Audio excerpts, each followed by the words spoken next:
Hey guys, Brent Abernathy here. I have got a special guest joining me today from FFL Compassion. I've got Summer Broussard, and I want to dig into a lot of stuff with Summer. She has come out. She's been with us about 3 months now, and we call her the Internet Queen. And she's just been crushing it. She's part-time. In college, doing classes, selling insurance, left and right, just all the time, and just constant activity. And just has been a model new agent, what you hope to work with. And, I just want to talk to her about what she's doing, how she's been doing it. She's helping right around 40 families plus a month off of internet leads. So I really want to dig into that. But Summer, real quick, for those people that do not know you and your background, just tell them a little bit about yourself, how you got started with us, and then we'll go from there. Okay. I'm Summer Broussard. I am out of Houston, Texas. So I'm a little out here on my own. But how I came about Family First Life was I was on an airplane and I listened to Bradley's podcast. He's one of my, favorite entrepreneurs out there in the real estate world, which I'm really interested in as well. So I think I listened to it. He had guest speaker, Sean Mike, CEO of Family First Life, on there. And he just talked a lot about the company, how you can be successful in the company, just dived in completely to all about insurance, life insurance, and how it works, which I had never heard of beforehand. So when I did hear about it, I instantly knew that was something that I could do. I had been always knew that I wanted to do sales and was outgoing and didn't like to sit at a desk. So I always, like I said, knew I could do something like that. So instantly fell in love with it. Reached out to Evan, which I found on the Family First Life page. They had recently posted him. So looked young, wanted to be a part of a young group that are all successful. And that's how I am a part of Family First Life Compassions today. There we go. And you're taking classes at the same time while you're talk a little bit about some of, how you've been able to take classes, because I know you got some crazy stories about being in class. But to talk a little bit about how you've been able to navigate around doing class and working at the same time, and you're not using this as an excuse, because a lot of people would use that as an excuse and they wouldn't put in near the activity that you've been putting in. So talk a little bit about how you've been able to do both. Okay. Yeah. So I'm a full-time student at the University of Houston. I have 1 semester left, so graduate in December. But how I'm able to really manage it is I think I didn't have really an option. My mom was kind of like, when you go to college, like you're on your own when it comes to expenses. And I've always been a high class spender. I do know how to manage my money. Don't get me wrong. I know you like tennis shoes. I know that. I love purses. So that's just kind of like so I've always knew that I wanted to work hard so I can have the things I love. So, my mom was like, you're on your own. And that's just how I kind of knew I had to do what I had to do. I've always had the mindset of wanting to be successful. So that helps too. But yeah, just knowing how to manage it, I, plan out my schedule accordingly to how I know I can. If I have Zoom, my classes are all online now.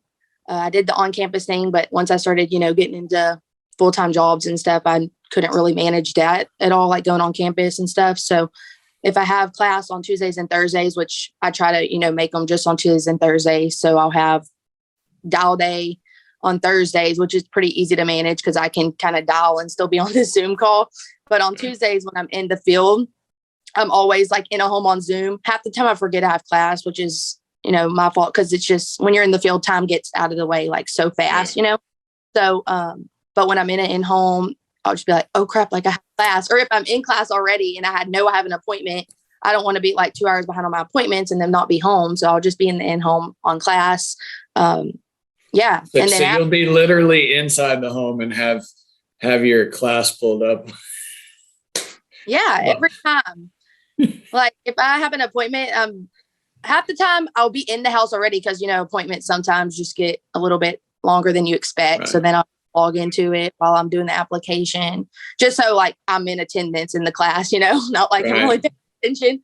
And then after, I get out of the field, which, lose a lot of sleep and stuff, but I pretty much am able to manage it all, completely. I'll just come out of the field. If I have an assignment, I'll do it that night. And right. Yeah. Mm-hmm.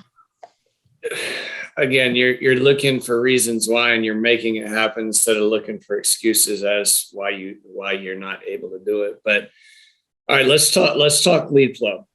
All right, because you've been helping 40 plus families a month already, and you're working strictly internet leads up to this point. Is that pretty much it? Yes. Okay. All instant internet, or are you working some of the 1 month or 3 month or whatever, or like different types of internet, or what? Yeah, I do instant and new. I did that for a long time. And then say the past like 2 weeks, 3 weeks, I started adding in 1 months, which I started really like. I don't know. I just never did the 1 months. And then once I started incorporating them, I was like, oh, these actually do work. Cause a lot of people, I think what helps me too, is I have like a lead strategy thing. Like I'll dial these leads. And then when I'm done dialing the leads that I had bought that day, I usually run in the same county. I know a lot of people run in a lot of counties, but usually I was gonna ask you about that. Yeah. Okay. So you get all your leads pretty much out of the same county. Yeah. Because in Texas, we usually in the county that we have a good amount of leads. I know it's not the same for everyone, but usually here I do. So I'm able to do that. So I'll run in the same county, usually week to 2 weeks at a time, which sounds, I just do. And I'll dial those leads that I buy that day, however many I book off of those, dial them through twice. And then I'll go back to the dial day I had before, and all the ones who didn't answer, I'll redial those. And it always helps me so much. Like I'll book like 5 off of those. So I'm able to, constantly, like, I'm not spending as much money. I'm able to go back and resolve those leads that I had before, which I think a lot of people don't do. And that's why I think I found the 1 month successful for me, because I'm able to, get those people that people just probably don't ever look back on. So that helps me. So you're saying you think a lot of people don't actually resolve every lead because they're bouncing around from different counties, and they're getting 100 leads this dial day and 100 new ones next dial day, and so they're never really fully processing the one. Is that kind of what you're getting at? Exactly. Yes. Okay. I really never spend that much money on leads. People, when I talk to them and they reach out to me, they're like, how are you being so successful in CRM leads? And I'm like, you want to know what's even crazier? I literally maybe spend like $500 a dial day. $500 a dial day. Okay. So roughly $1,000 a week, yep. $4,000 a month, helping 40 plus families. It's a pretty good return for you. This ain't a bad gig. So, all right. So you spend roughly $500 a dial day on leads. I know, like your approach, you said yourself that you've noticed people don't process all the leads, right? Okay. So, how many, so you're basically getting 50 brand new leads every dial day, roughly, right? Would that be fair to say? I have the work spot, so the discounts always help. Oh yeah, that's right. The discount's crazy. I mean, it's okay. So let's say you're getting maybe 70, 78. Okay. So out of those leads that you're getting, you dial through them. And if you talk to 10 people, Summer, because I think this is a misconception, right? On especially internet leads, new people come in and the expectations aren't necessarily correct. So if you talk to 10 people off of internet leads, I mean, you booking 7 or 8 of them? Or are you booking 3 or 4 of them? Like roughly, I mean, how many do you think you'll book off of if you talk to 10 of them? I would say probably like, you're saying if I get a hold of 10. Yes, if you talk to 10. Mm-hmm. Oh yeah, probably like 7. Really? Yeah. Because my whole approach on CRM leads, and I think this is what a lot of people need to understand, on CRM leads, it's completely different than mail and mortgage, because those, you're approaching them as to, they know why you're coming. They filled it out. CRM leads, every time you talk to someone, I guarantee you 90 to 95% of the time, they're going to tell you they have no idea what you're talking about. So my job is literally just to get in front of their face. Like if they already have it, I don't care but most of them don't have it. Like that's why call list. So if I can just get in front of their face, I do not care if they know why I'm coming. And I think it leaves them waiting. And I think it leaves them like, why is this girl coming to my house? So I'm going to open the door because I want to know why she's here. Whereas I feel like when you approach your pitch as to like a telescript or hey, I'm calling for the final expense program, they're instantly going to hang up on you and they're instantly, you know what I mean? Because that's just, they don't want to talk about it. They don't want you there. Okay. So my approach is literally just like, hey, like my name's Summer. How are you? I have this form that you have submitted for final expense. I'm just going to, give you the information for it. No big deal. Like just being so nonchalant that it leaves them waiting while I'm coming, but it leaves them open the door for me. And it just gets me a lot of scheduling on the books. Okay. So let's run through it real quick. I don't want to spend a ton of time on it, but if I send in an instant internet lead or whatever, and you're booking an appointment with me, run through it real quick. Just, I won't give you any objections or whatever, but I just want everybody to hear what it is you're saying and how you're saying it. Yeah. So, hey, is this Brent? Yes. Hey, Brent, this is Summer. How are you today? I'm doing good. How are you? I'm actually great. Thanks for asking. The reason I was just reaching out to you, Brent, was because I have this form right here that you had filled out.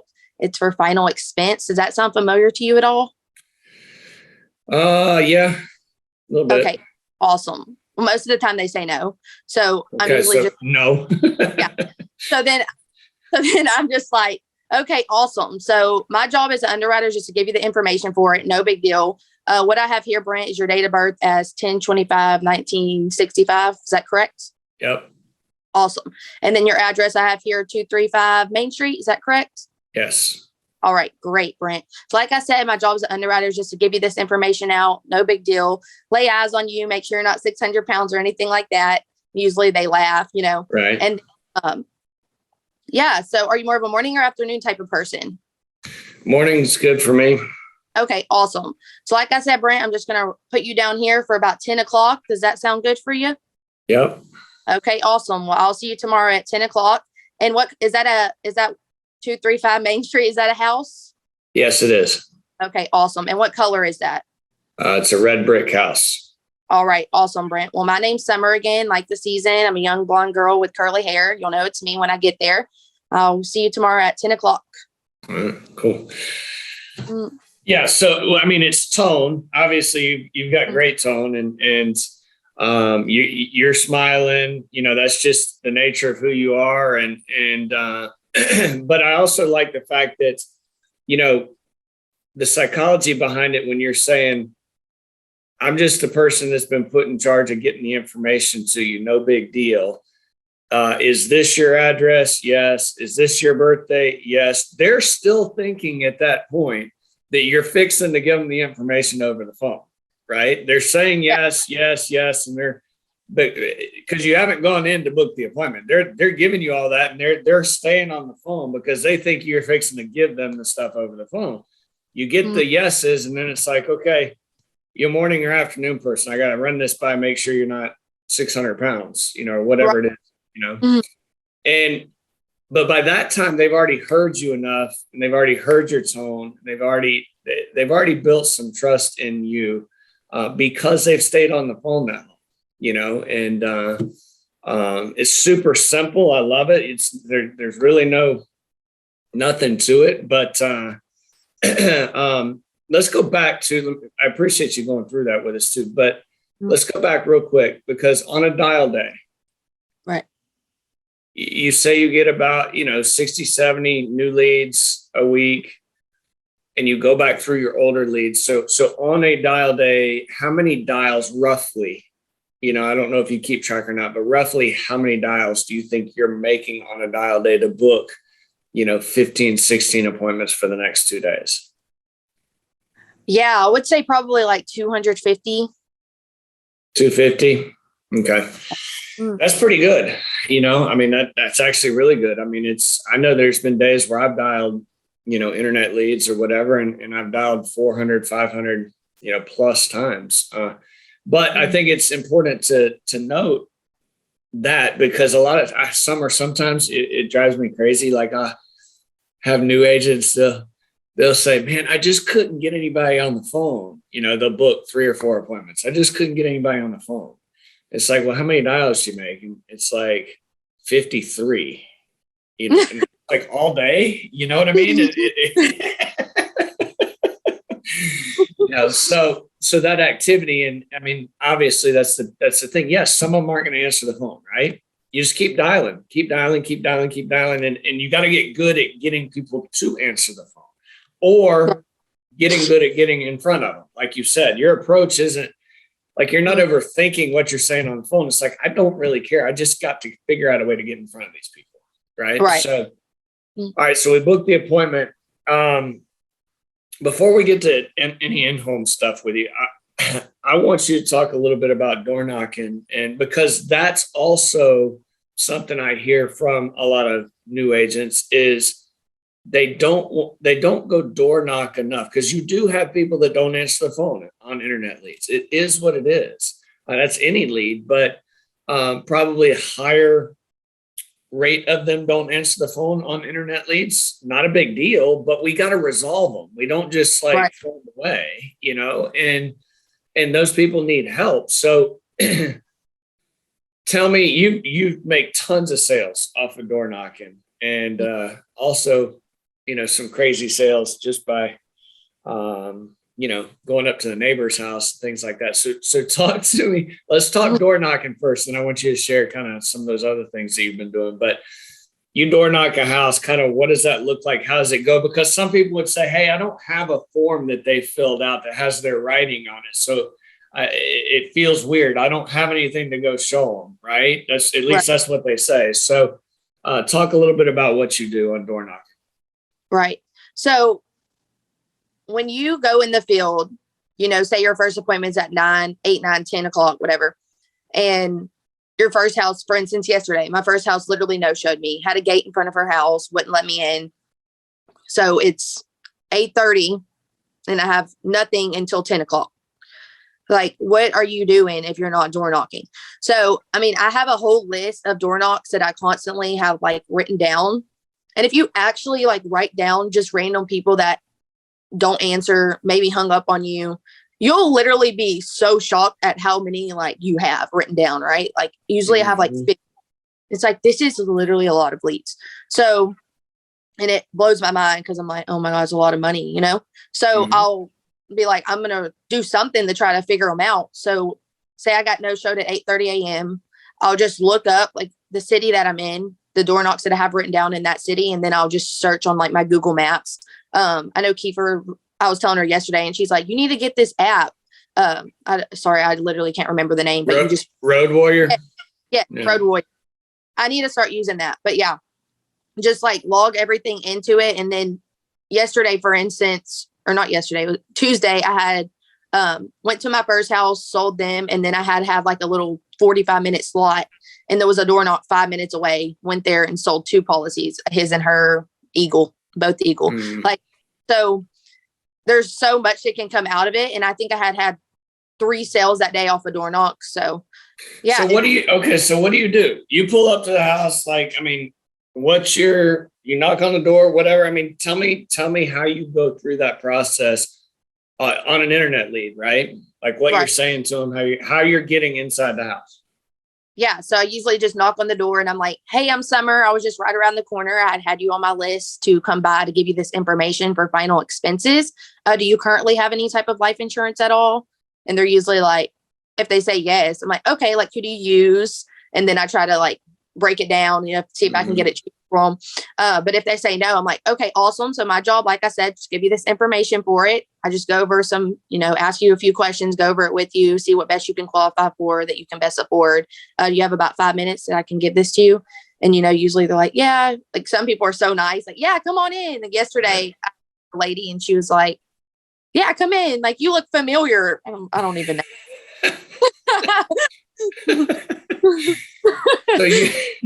So you're not going into anything when you knock on their door. You did just a second ago when you went through it, you did not say anything about you filled something out online. You you're just basically saying, my name's Summer. I was right around the corner. My job's to get you this information on final expenses. Right. Right. Do you have any? Right. And that's pretty much your deal. You're not. That's interesting because I mean, I know a lot of people get in, just like we were talking about on the booking appointments on the phone. A lot of people get into, hey, I'm getting back in touch with you. You had filled something out online looking for information or whatever. And you're not getting into the weeds on that. And I'm sure you also have a smile on your face when you're door knocking too. Yeah. Because you're always smiling. Was that, I mean, just real quick, was that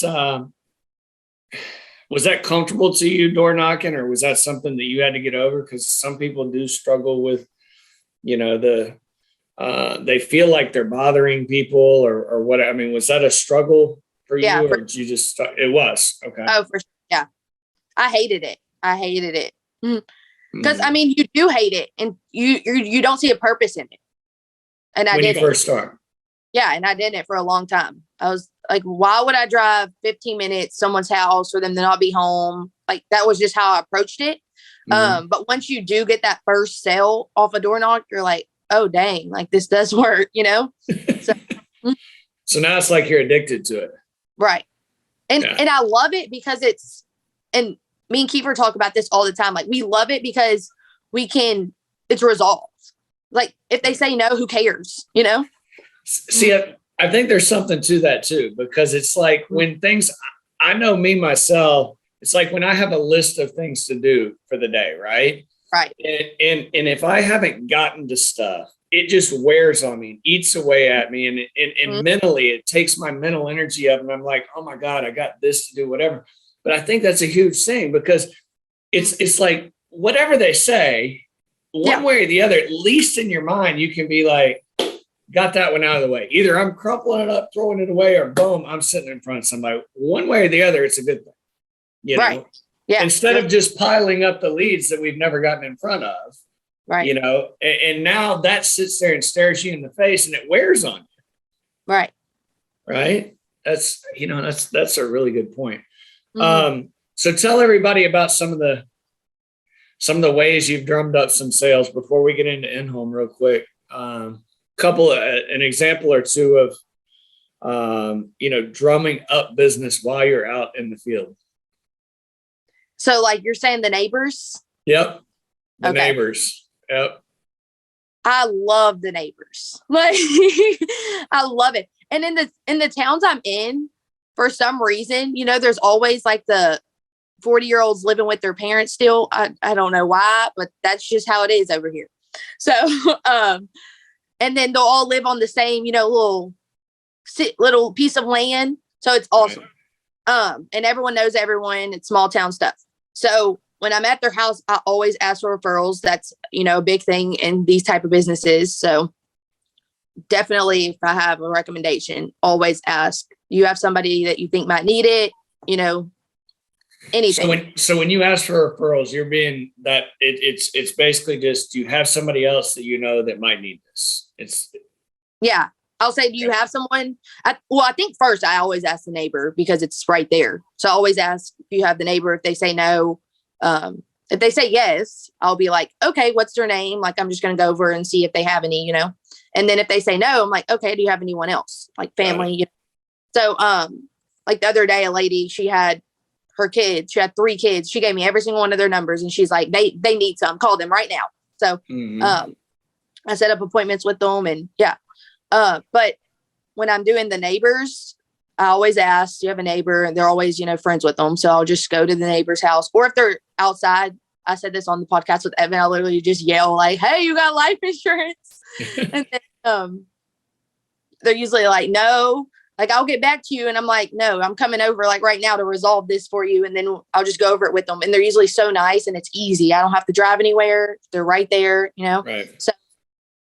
So yeah, I love it. I've probably sold like 8 at this point of the neighbors. Sold one on Saturday. It's just easy and convenient. So I think everyone should definitely try it.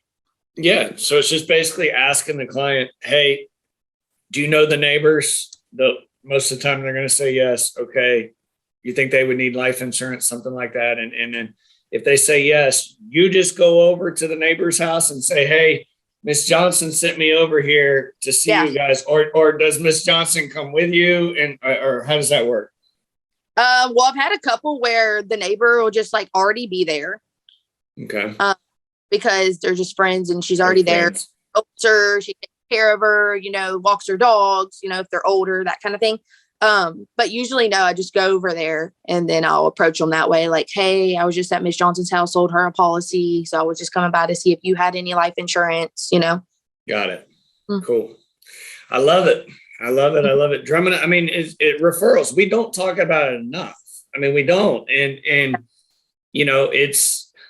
that's also, I go back to, you're only spending $500 per dial day, right? To help over 40 families a month. I mean, you drum up referrals, you ask for business. It's all over the place. We just got to ask for it. We got to look for it. We got to create opportunities, and that's what you're doing. So anything inside the home, Summer, kind of wrapping things up, anything inside the home that you feel has really helped you or is important to, I know you smiling all the time. I know you're not being too serious. You're having fun with these people because that's who you are. But anything else that you can give the men and women that you think is important inside the home? Yeah, my number one thing always is obviously, building trust with them. That's the number one. Always going to be the number one. If they can't trust you, they're not going to give you the time of day. They're definitely not going to give you the routing account number. That's just not going to happen. Right. And we all face that still till this day. I always do. But yeah, I think just building trust with the client, being able to innovate your mind to know why you're there for them. I think every client you're sitting in front of is different. And I had a problem yesterday with this. When people it's weird when people come at me with a defensive personality from the start. It just kind of startles me because I feel like I'm just such a nice, open person.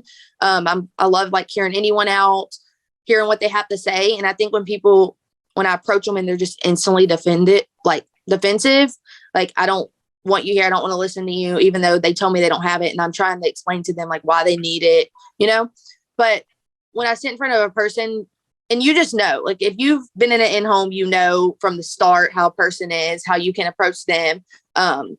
So when I have a person that I know I instantly connect with, you have to capitalize. You have to know, okay, I'm going to get the sale right now. I'm going to do whatever it takes to get the sale. Like the other day I had a guy, he would not give me his routing and account number. We had the best relationship. We were joking with each other. I knew I could say whatever I wanted to him and he would laugh and, he could take it. You know what you can say, you know what you can't say with certain people. So with him, I just had a good relationship and I knew I wasn't going to walk out of that house without the sale. And I think that is what helps me. I think a lot of people go in the home, they give up. They're like, I'm not dealing with this person. You know what I mean? Yeah, they give up too quick. I used to. Early on, I used to. They give me one little objection. I want to think about it or whatever. And I kind of just pack my things up and I wouldn't fight. For lack of better terms, I wouldn't fight. I wouldn't challenge them, 2, 3, 4 times. I just go away. And, is that kind of what you're talking about? Yeah, for sure. And I think that's what and I know everyone does that at first, but you have to realize what you're doing and ask other people in the business. I used to do that. I used to call Evan Gabe instantly when I come out of in-home, when I knew in my mind, I walked out of there, oh my God, I could have did this. I could have said that.